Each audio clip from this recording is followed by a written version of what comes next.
September the 21st, and a lot of the corn is starting to get ripe from the dry winds that were blowing out of the Okanagan the last few days. And it's amazing, the people that irrigated, how well the cobs have filled out to the end. This field's been irrigated as well too. This is Master's Choice 3221, which is a 2300 heat unit corn, planted right around the end of May, first couple days of June, and it looks really good. It's ready to go, no issue at all. But the plants are still a bit green, so the problem is we're running out of hours of daylight. And the cover crops have to get in as well. So today is Wednesday the 21st.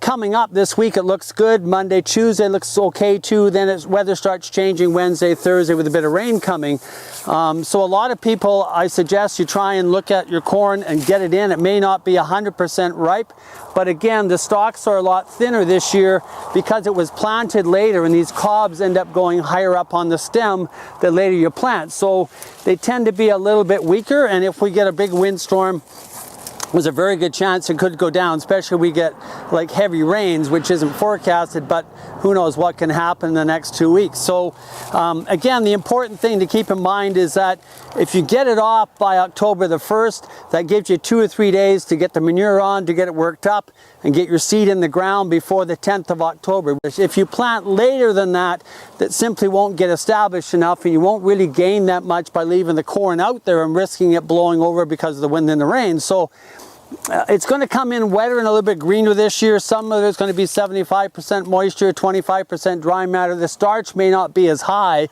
but at least it's in your bunker and you got your cover crop going. If you wait until the 10th of October and then start cutting your corn, sure, your starch may be a tiny bit higher, but then there's a good risk that your cover crop won't get established enough before winter time, and you're going to lose your cover crop. So the important thing is trying to weigh your options, which way to go the best. But I suggest cutting your corn off a bit on the earlier side, getting your cover crop in the ground by the 10th of October, and we should be in good shape. So, and again, looking at some of these corns, the value of irrigation becomes really well known, because again, these cobs have filled out really nice to the end. The ones with non-irrigated corn, there's about a good quarter of the cob is not filled out. And put irrigation in, it's sure worthwhile. The guys who have done it this year on new seeding grass and corn have most definitely benefited. So something to think long-term down the road. These weather patterns seem to be here every year. We get extremes and different things, and this has been the driest September and September that we've had on record pretty well. I think averages only have about 5 millimeters of rain, and normally we get about 70. So you can see just how dry it is. So anyway, going forward, take a look at the weather, keep track of it closely, line up your custom guy ahead of time, get it lined up, get your custom guy in to drill in your cover crops, and hopefully we'll have a good fall.